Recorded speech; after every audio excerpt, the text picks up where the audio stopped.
Hello guys, এবার বসন্ত পঞ্চমী ছিল অন্য ধরনের একটা সরস্বতী পূজা। সেখানে ছিল একটি সরস্বতী নয়, ছিল 16টি সরস্বতীর রূপ।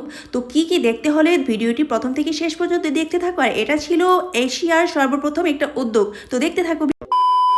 হ্যালো গাইস, সবাইকে সরস্বতী পূজার অনেক অনেক শুভেচ্ছা। তো অগ্রিম শুভেচ্ছা, কারণ আমরা আগের দিন রাতে শ্যুট করছি, এটা ভিডিওটা করছি কারণ হচ্ছে কেন বলছি দেখো, আমাদের বাসার পিছনে বড় অর্ডারই শুরু হয়ে গেছে। মা যখন বলছিল তখনই অর্ডারই শুরু হয়ে গেল। হ্যাঁ, তো আমরা দেখাচ্ছি তোমাদেরকে। এখানে হচ্ছে 20 ফুট সরস্বতী মার প্রতিমা তৈরি করা হয়েছে, অনেক তো সুন্দর, অনেক সুন্দর। আর আমরা আবার আরো অনেক কিছু দেখাবো, কিউটি কিউটি। কিউটি। তো সরস্বতী মার হচ্ছে 16টি রূপের আরেক জায়গায় হয়েছে, তো আমরা সেখানেও যাব। তো তোমরা এখন দেখে নাও যে এখানে আমাদের সরস্বতী মাও দেখবো। হ্যাঁ, সরস্বতী মা কাজ আমরা ওখানে গেছিলাম, কিন্তু মাকে নিয়ে যাইনি। সরস্বতী পূজায় হইলো লাইট জ্বলছে। সরস্বতী পূজার সরস্বতীর মার ওইদিক মুখের ওইদিকে লাইটের আলো আসছে, সব জায়গায় লাইট লাগিয়েছে। তো গাইস, কালকে তোমাদের সাথে সবকিছু শেয়ার করব। তো এখানে প্রতিমাও কিন্তু সবার আগে শেয়ার করব তোমাদের সাথে, তো সঙ্গে থেকো। আর এখনের জন্য গুড নাইট, কিন্তু আমরা এটা কন্টিনিউ করব কাল পর্যন্ত। তো টাটা। তো গাইস দেখো, স্নান টান করে রেডি হয়ে গিয়েছি। এখন আমরা অঞ্জলি নিতে চলে যাবো। তো অঞ্জলি নেওয়ার আগে বাসায় একটু পূজা দিয়ে নিয়েছি। সরস্বতী বন্দনা তো করতেই হবে বাসায়, যেহেতু বাসায় আমাদের ঠাকুর আছে। তো আমরা একটু সরস্বতী পূজা করে নিয়েছি বাসায়, ফল টল দিয়ে ভোগ দিয়ে। তারপর আমরা চলে যাব অঞ্জলি নিতে। তো এটা আমাদের বাসার ঠিক পেছনের মাঠে খুব বড় করে সরস্বতী পূজা হচ্ছে। এই সরস্বতী মা হচ্ছেন 20 ফুট। তো খুবই সুন্দর, এবার অনেক বড় করে করা হয়েছে। প্রতিবারই বড় করে করা হয়, কিন্তু একটু এবার অন্যরকম 20 ফুট করা হয়েছে। তো খুবই সুন্দর লাগছে, অবশ্যই কমেন্ট করে জানাবে কেমন হয়েছে প্রতিমাটি।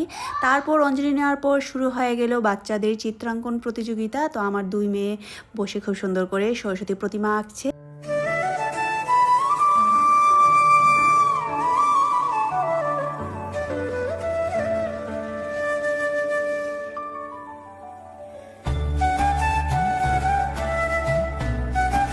আর দেখো, তারপর আমরা চলে এসেছি এখানে।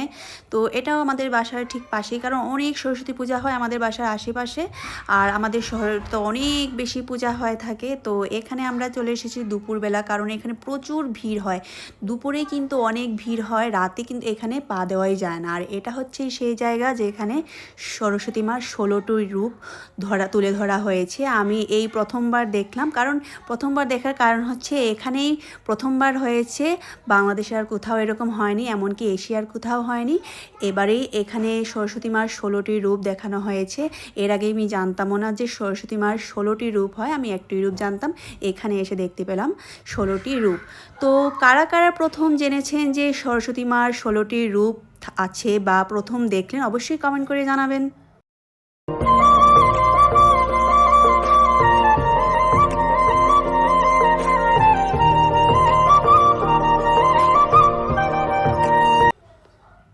এটা হচ্ছে দিনের বেলা। তো আমরা দিনের বেলা এসে, যেহেতু মানুষ কম থাকে এই সময়, আমরা এসে এখানে ভিডিও করেছি।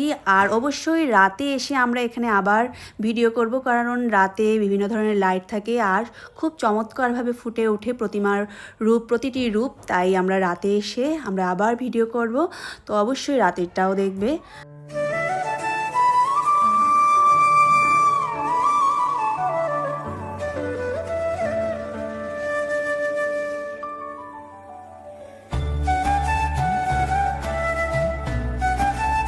তো গাইস, আমরা আবার রাতে চলে এসেছি 16টি রূপের সরস্বতী মার কাছে। তো রাতের বেলা আসার কারণ হচ্ছে এখানে খুব সুন্দর করে লাইটিং করা হয়েছে। আর রাতের বেলা কিন্তু সরস্বতী মার রূপটা খুব সুন্দর ফুটে ওঠে লাইটিংয়ের মাধ্যমে। তো আমরা এখানে এসেছি লাইটিংয়ের মাধ্যমে খুব সুন্দর দেখানোর জন্য। তো আমরা আরও অনেক জায়গায় গিয়েছিলাম, অনেক সুন্দর সুন্দর সব জায়গায় হয়েছে। তো কিন্তু সব যদি ভিডিওটা আপলোড করতাম তো অনেক বড় হয়ে যেত ভিডিওটি, তাই সব কিছু আর একসাথে আপলোড করিনি, কয়েকটা বিশেষ জায়গাটা আপলোড করেছি। তো এখানে খুবই সুন্দর করে দেখো, আবার দেখাচ্ছি আমি তোমাদের প্রতিটি রূপ। তো দেখো কেমন হয়েছে সরস্বতী প্রতিমাগুলো, 16টি রূপ।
তারপর গাইস চলে গিয়েছি আমরা আরেকটি পূজা মণ্ডপে। এখানে কিন্তু চতুর্থীতে হয় গণেশ পূজা আর বসন্ত পঞ্চমীতে সরস্বতী পূজা হয়। তো প্রতি বছরই এরকম হয়ে থাকে।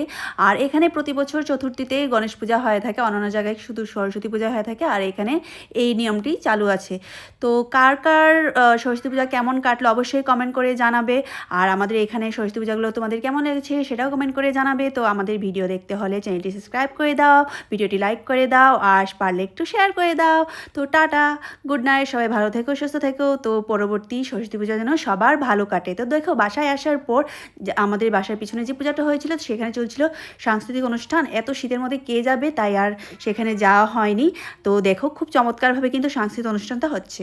আর বাসায় বসে বসে আমরা কিন্তু চমৎকারভাবে এটা দেখতে পাচ্ছিলাম। তো খুব সুন্দর করে আমরা এইভাবে দেখতে থাকি। অনেকগুলো নাচ হয়েছে, তো আমি একটাই রেকর্ড করেছি। তো সবাই ভালো থেকো, সুস্থ থেকো, টাটা।